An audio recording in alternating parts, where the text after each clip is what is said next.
Emulsiones.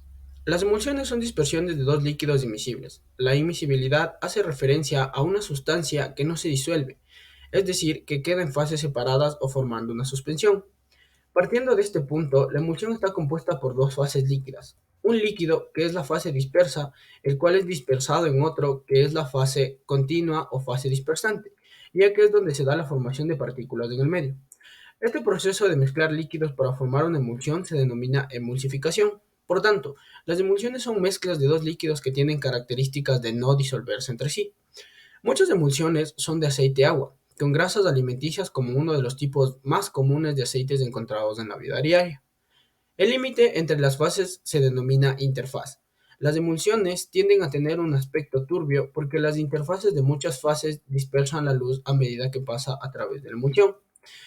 Las emulsiones son de interés en muchas aplicaciones prácticas, importantes en la industria alimentaria, cosmética, producción de petróleo, agricultura, química, petróleo y gas, farmacéutica y varias otras industrias de procesos.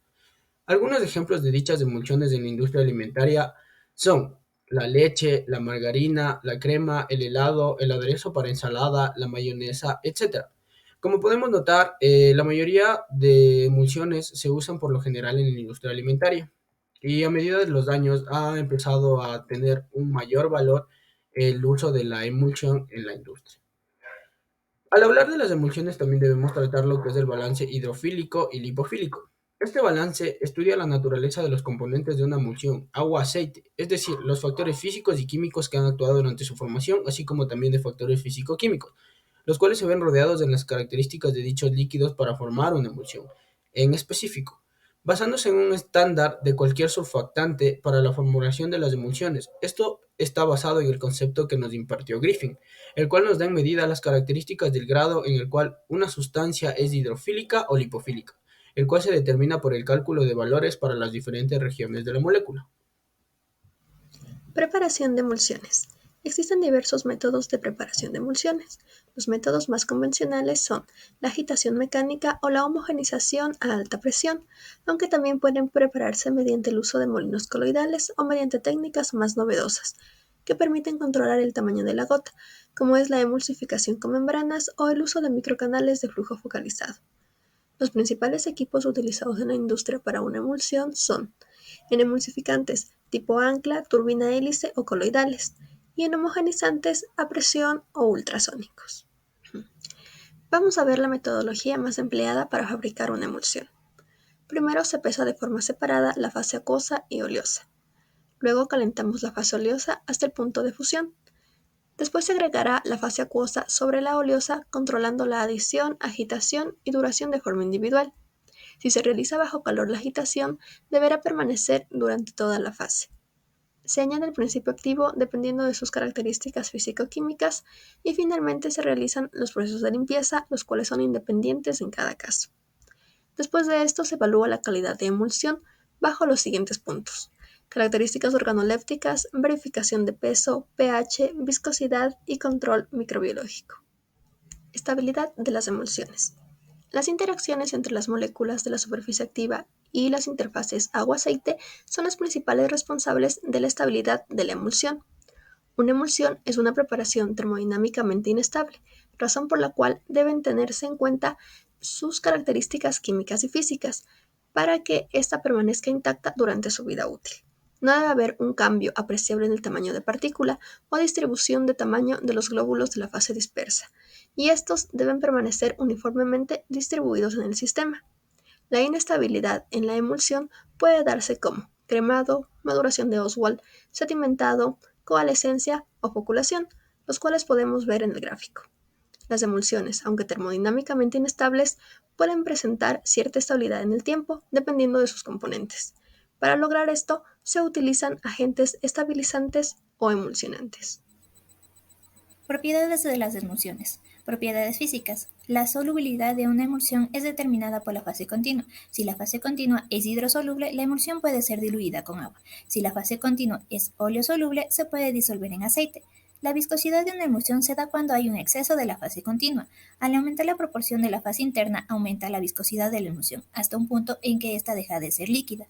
Los factores que afectan las propiedades reológicas son viscosidad de la fase externa e interna, concentración y volumen de la fase interna, naturaleza del agente emulsificante y el tamaño de partícula. La estabilidad de una emulsión depende del tamaño de partícula, la diferencia de densidad de ambas fases, la viscosidad de la fase continua, las cargas de las partículas y la cantidad del emulsivo. El tamaño y la distribución de tamaños de las partículas de una emulsión son gobernados por la cantidad y la eficacia del emulsivo. Si se reduce poco el tamaño de las partículas de la emulsión, varían el color y el aspecto de esta. Se expresa como el diámetro de los glóbulos en la fase interna. La conductividad depende de la fase continua, puesto que esta fase es la que va a transportar las cargas. Propiedades eléctricas. Las superficies de las emulsiones adquieren una carga eléctrica superficial cuando se ponen en contacto con un medio acuoso, siendo los principales mecanismos disolución de iones, ionización, absorción de iones y la formación de la doble capa eléctrica. La doble capa eléctrica es cuando un líquido aceite está formando una emulsión con otro agua, y las pequeñas gotas dispersas adquieren una carga eléctrica negativa, repartida en toda la superficie de la gota, principalmente provocada por la diferencia de constantes dieléctricas. A su vez, la fase continua agua que rodea la gota de aceite adquiere una carga eléctrica positiva. Tipos de emulsiones. Tenemos la emulsión OW o llamada también oleoacuosa, donde la fase externa es acuosa y la fase interna es oleosa. Tenemos la emulsión WO o también conocida como acuo-oleosa, donde la fase externa es oleosa y la fase interna es acuosa. Tenemos la emulsión WS o silicónica, donde la fase externa y el emulgente están constituidos por derivados silicónicos y la fase interna es acuosa. Emulsiones múltiples. Son sistemas polifásicos WO-W, donde una fase acuosa pequeña se incluye en otra oleosa más grande, que a su vez ésta está dispersa en una acuosa. O el otro ejemplo, que es OWO, donde una fase oleosa pequeña se incluye dentro de otra acuosa más grande y esta a su vez está dispersa en una oleosa. Recordemos que estas emulsiones son fabricadas en dos etapas, donde la primera se produce la emulsión interna y posteriormente esta se homogeniza en lo que es la fase continua. Tenemos también las microemulsiones, donde el tamaño de los glóbulos de la fase interna es menor a 0,5 micros. Estas son preparaciones translúcidas y termodinámicamente estables. Tenemos también la regla de Van Crogh, en donde aquí nos indica el líquido es un emulsificante que tiene mayor solubilidad en la fase continua. Tenemos dos observaciones. En general, aquí podemos decir que las emulsiones del tipo OW emplean emulsificantes que son más solubles en agua que en aceite. Y también tenemos que las emulsiones del tipo WO, estas utilizan emulsificantes que son más solubles en aceite que en agua. Emulsificantes. ¿Qué es un emulsificante?